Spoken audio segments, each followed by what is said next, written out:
All right, let's begin with politics this morning because we now have a look at the Republican slate of candidates in Michigan. You'll get to narrow the field of 10 gubernatorial candidates in the primary, but the choices for the rest of the ballot were made in a rather rambunctious affair last weekend in Grand Rapids that left many wondering whether the GOP and Donald Trump are synonymous or breaking into two distinct pieces in the party. Good to have with me today an array of conservative voices. Gus Partella is here, Deputy Chief of Staff and Communications for the Michigan GOP. Former Majority Leader of the Michigan State Senate, Randy Richardville, is with us. Jason Rowe from Rowe Strategic is there, and so is Ingrid Jocks, for the columnist for the Detroit News. Gang, thanks very much for being here this morning. Gus, I want to start with you. You, of course, want to come out of a convention feeling like a united front, and yet we've got people describing it as a civil war inside the Michigan Republican Party. Did that feel accurate to you? I don't believe so. Nothing can be further from the truth. Look, after any convention, any convention, especially as lively as this one, you're going to see people from all sides, arguing for their candidates. I think that's normal. You saw that in 2010.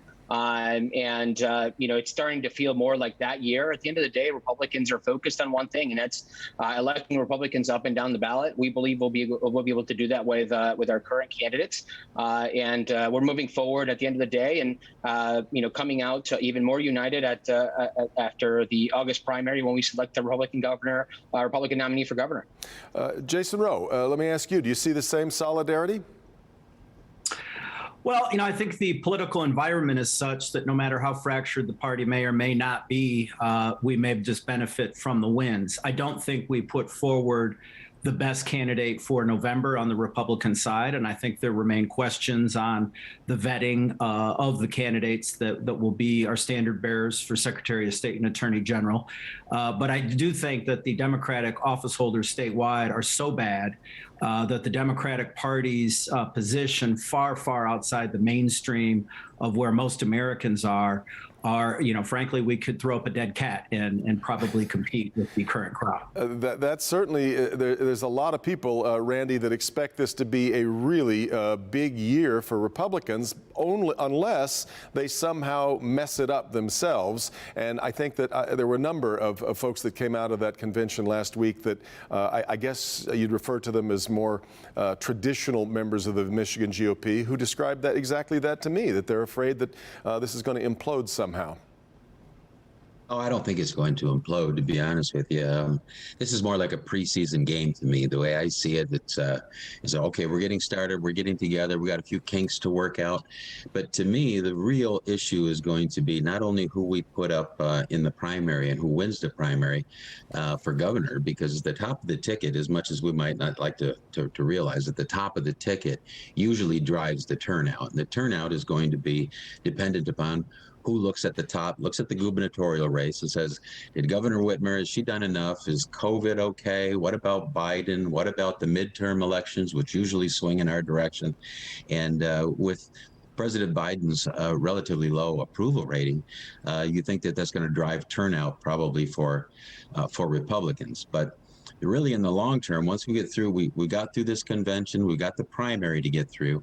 Once we get through that, then our goal will be to attract as many of the independents as possible, because as much as we might like to think our tough word, ideology or the Democrats' ideology drives things, it's who's most appealing in the middle. Who's going to win the 40% of the voters that doesn't ascribe to either of the parties?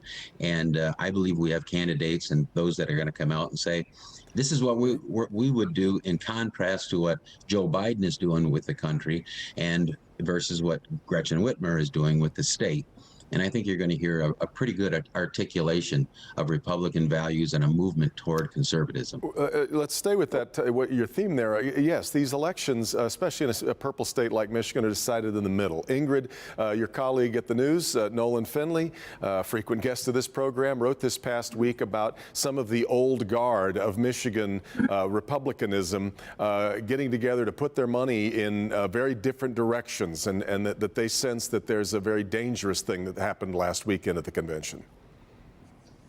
Yeah, you're absolutely right. And I think it's a very interesting trend that a lot of these longstanding Republican donors are, looking at not giving so much to the party itself, but to candidates that they think are upholding the conservative principles and principles of limited government, individual responsibility, things that the party has more traditionally stood for, and just supporting those candidates independently.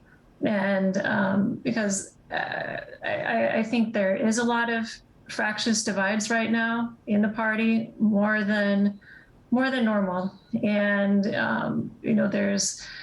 these divisions are leading to challengers of Republican incumbents, and that's, I think, an unnecessary, an unnecessary roadblock in a year where Republicans should have a huge advantage. I mean, they are nationally. NPR just came out with a poll showing across the country Republicans are leading in districts, and it's a shame for conservatives not to have a good year here. But there's so many divisions internally that I think it's going to cause a real problem. In fact, Gus, I guess to sort of take issue with the kumbaya that you kind of described there. When we see the husband of the state co-chair, Matt Maddock, being removed from the GOP caucus in Lansing because of what many in the GOP see as Republican on Republican crime, for what Ingrid just mentioned, lining up candidates against incumbents, Republican incumbents, is that not a sign of a fracture?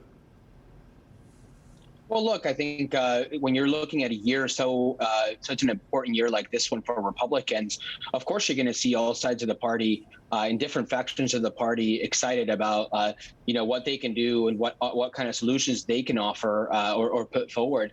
And at the end of the day, look, that's going to play out how it's going to play out. The caucus did what they felt was important to do in order to respond to that and to other things. And look, that doesn't change the trajectory for Republicans. At the end of the day, after our primary in August, we're going to look forward to a Republican victory and electing Republicans up and down the ballot. That's what this party is absolutely laser focused on. So is our chairman, and so is the rest of our team. That's our focus, and will continue to be. But Jason, if you're trying to chase those folks in the middle, there are people who have lamented the system right now, and this isn't just in Michigan, this is everywhere, that you need to be at the far edge of one of the parties, either one of the parties, to make it into the convention, to make it into the primary, and then how in the world can you be the right person to win the middle, given that that's where you've been, and then where you need to make some kind of pivot as you head toward the general election? Well, I think voters across the ideological spectrum are very frustrated that government doesn't work, but I think that is largely centered on what happens at the national level. And I think that drives a lot of our politics. And so, you have, the reference made to Matt Maddock recruiting in primaries. You do have a lot more primary challenges against incumbent legislators, members of Congress, et cetera, because there's a lot of anger amongst the Republican base. You can say the same on the Democratic side. You're seeing primaries and activists from, the more far left that are challenging some of the more traditional. But it's because government's been failing us, and people are mad and they want to blow the place up. I was going to say we should also note some of that is no doubt driven by redistricting. That's pitted some people against each other. But it is larger than it has been in the past. But I think right now it is. Even though I would argue that Republicans have been very effective stewards in Michigan, you've got a base of Republican voters that are just angry at what's happening in the country and in the state, and they're taking it out on anyone that's in power. And so I don't necessarily think that's purely a reflection of the Trump MAGA crowd, but I think the Trump MAGA crowd is kind of what happened out of this frustration amongst Republican voters that have been frustrated by Republican members of Congress selling them out on a lot of issues they care about. Well, the other part of this, Randy, is that there seemed to be kind of a litmus test at work last week. Mike Lindell told the crowd, if you think that Joe Biden won the last election, you're out. So we have got, you almost had to believe all of these unproven, frankly dishonest claims about the last election to have made it through to the final round. Is that healthy for the party? Well, I guess I would look at it a little bit differently than that. No, to answer your question, that wouldn't be helpful to the party.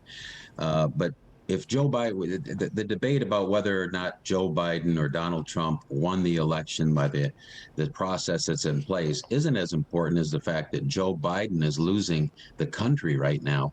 And if that were election to be held to get today, there wouldn't be any doubt that Donald Trump would be elected. At least that's the way I see it. So Joe Biden's lack of leadership is leading us toward, I think, a distinct advantage as we move to the summer and into November. And Jason talked a little bit about this too.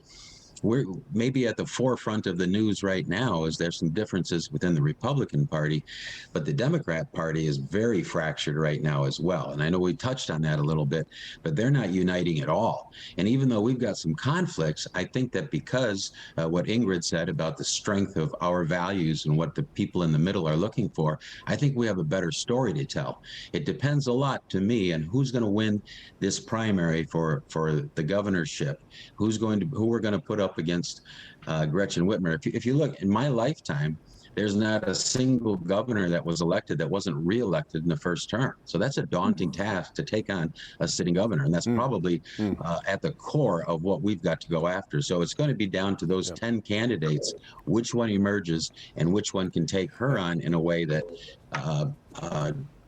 explains those differences in party beliefs to the middle. I think there's a lot right in what you just said, but Ingrid, I've only got about a minute left here or so. There are some Democrats who think that they finally may have their unifying theme if this ends up being an election about abortion. Over 75% of Michiganders, and now I'm down to 30 seconds, they're telling me, only about 75% of Michiganders do not want to see Roe versus Wade overturned. Ingrid? Yeah, I mean, in a lot of ways, this is going to be an issue that will help Democrats. And obviously, we've seen Governor Gretchen Whitmer and Attorney General Dana Nessel already showing that they are going to make this a big issue in the election. And I think Republicans really need to work on their messaging on abortion, because it could really bring out a lot of women voters, a lot of moderate voters who don't want to see it overturned altogether. Yeah, we'll see. All right, gang, I'm afraid I'm out of time. I got to get to a break, but great conversation, great thoughts. Thank you so much. Hope we'll see you all again soon.